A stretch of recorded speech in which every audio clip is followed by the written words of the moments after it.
নমস্কার বন্ধুরা, আজকে আমি খুব সহজভাবে মাত্র 3টে উপকরণ দিয়ে গুজিয়া তৈরি করে আপনাদের সঙ্গে শেয়ার করছি।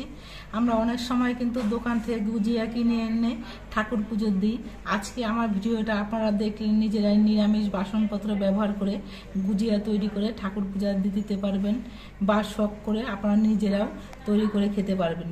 তাহলে বন্ধুরা দেখে নেওয়া যাক আমি কিভাবে গুজিয়া তৈরি করছি। আমি নিজে হাতে গুজিয়াগুলো তৈরি করেছি বলে কিন্তু গুজিয়াগুলো কিন্তু বেশ বড় বড় করে তৈরি করেছি।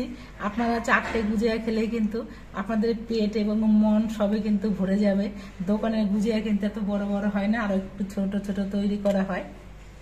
গুজিয়াগুলো আমি ঘরে তৈরি করার জন্য 1 কিলো গরুর দুধ গ্যাসটা ধরিয়ে আমি কড়াইয়ের মধ্যে করে জাল দিতে বসিয়ে দিয়েছি। এই দুধটা জাল দিয়ে কিন্তু অনেকটা ঘন করে নিতে হবে।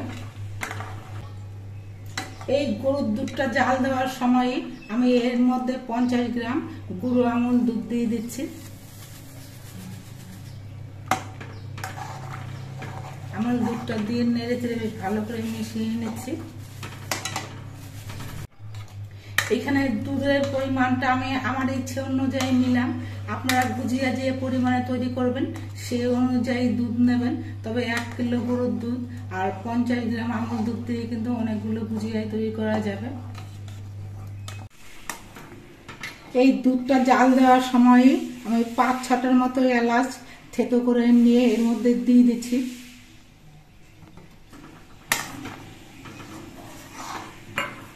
আর 100 গ্রাম চিনি দিয়ে দিচ্ছি।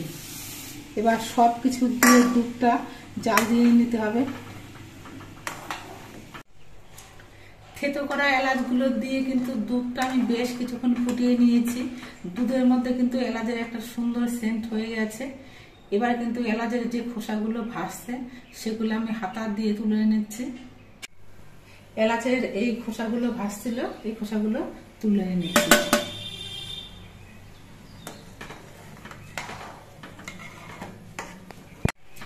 এই গুজিয়া তৈরি করার জন্য কিন্তু আর কোনো উপকরণ লাগবে না। এই 3টে উপকরণ দিয়ে কিন্তু দোকানের মতো খুব সুন্দর গুজিয়া আপনারা তৈরি করতে পারবেন। এই দুধটা কিন্তু বেশ অনেকক্ষণ ধরে জাল দিয়ে একটা ক্ষীরের মতো তৈরি করে নিতে হবে। এই দুধটা জাল দিয়ে ঘন করতে কিন্তু অনেকটাই সময় লেগে যাবে। এই জন্য এতক্ষণ সময় আপনারা গ্যাসের সামনে দাঁড়িয়ে না থাকে গ্যাসের ফ্লেমটা একটু কমিয়ে দিয়ে আর এই দুধের মধ্যে একটা হাতা এরকম ভাবে রেখে যদি আপনারা রেখে দেন তাহলে পরে কিন্তু দুধটা উতলে পড়ে যাবে না। আপনারা কিন্তু এই সময়টাতে আপনাদের অন্যান্য কাজগুলো করে নিতে পারবেন। আর ততক্ষণে কিন্তু দুধটা ঘন হয়ে ক্ষীরের মতো তৈরি হয়ে যাবে। দুধটা আমি প্রায় 8 ঘন্টার মতো জাল হওয়ার জন্য বসিয়ে রেখেছিলাম। দেখুন দুধটা ফুটে নিয়ে কতটা ঘন হয়ে গেছে। জাল হতে হতে কিন্তু অনেকটাই ঘন হয়ে গেছে। এবার কিন্তু দুধটা একটুখানি বাদে বাদে নেড়ে দিতে হবে, নাহলে দুধটা আবার নিচে লেগে যেতে পারে। দুধটা কিন্তু এখন দেখুন একেবারে ঘন হয়ে গেছে। এবার গ্যাসের ফ্লেমটা কিন্তু একেবারে কমিয়ে দিতে হবে। আর একটুখানি সময় কড়াইয়ের মধ্যে এরকম নাড়াচাড়া করতে হবে। আপনারা ইচ্ছে করলে এই সময় এর মধ্যে অল্প একটুখানি 1 চামচ মতো ময়দা ছিটিয়ে দিতে পারেন।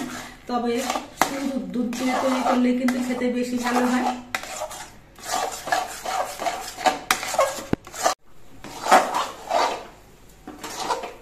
এই দেখুন ক্ষীরটা জাল দিতে দিতে কিন্তু একেবারে শুকিয়ে গেছে, কড়াই থেকে ছেড়ে ছেড়ে আসছে। এবার এটা কিন্তু সম্পূর্ণ জাল দেওয়া হয়ে গেছে। এবার গ্যাসটা অফ করে দিয়ে এটা একটা থালার মধ্যে নামিয়ে নিচ্ছি।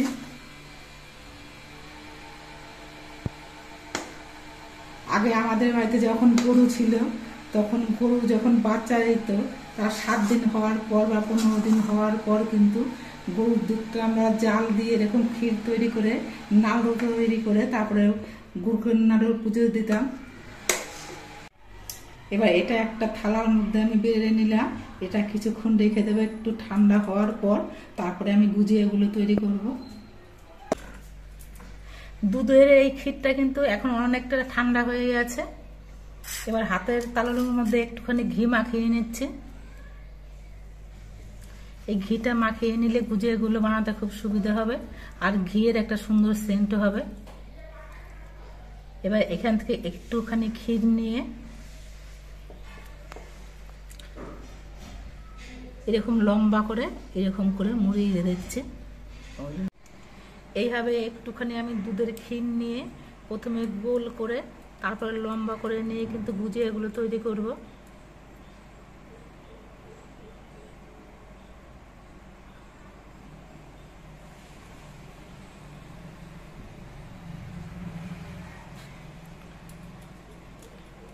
এখান থেকে আমার অনেকগুলো গুজিয়াই তৈরি হবে, একটুখানি সময় বসে নিয়ে আমাকে গুজিয়াগুলো তৈরি করতে হবে।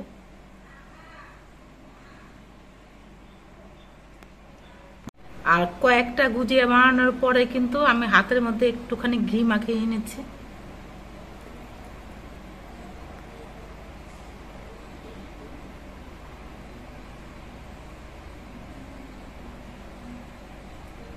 এখন একটু গরম আছে বলে একটু নরম নরম আছে, ঠান্ডা হওয়ার পর অনেকটাই শক্ত হয়ে যাবে, তখন গুজিয়াগুলো আরো শক্ত হবে।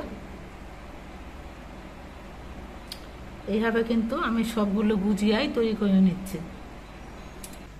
একে একে কিন্তু আমি সবগুলো গুজিয়াই তৈরি করে নিয়েছি। এই দেখুন অনেকগুলো গুজিয়া তৈরি হয়েছে, আর এগুলো ঘরে নিজে হাতে তৈরি করা হয়েছে, তাই কিন্তু একেবারে খাঁটি জিনিস দিয়ে তৈরি করা, তাই এই গুজিয়াগুলো কিন্তু দোকানের থেকেও খেতে বেশি ভালো হবে। আপনারা দেখতে পেলেন আমি কিভাবে গুজিয়াগুলো তৈরি করলাম। আমার গুজিয়া তৈরির পদ্ধতিটা আপনাদের কেমন লাগলো কমেন্ট করে জানাবেন। যদি ভালো লাগে ভিডিওটিতে একটি লাইক করে দেবেন, আর নতুন বন্ধু হলে চ্যানেলটিকে সাবস্ক্রাইব করে দেবেন। সকলে সুস্থ থাকবেন, ভালো থাকবেন। দেখা হবে পরবর্তী আরেকটি ভিডিওতে।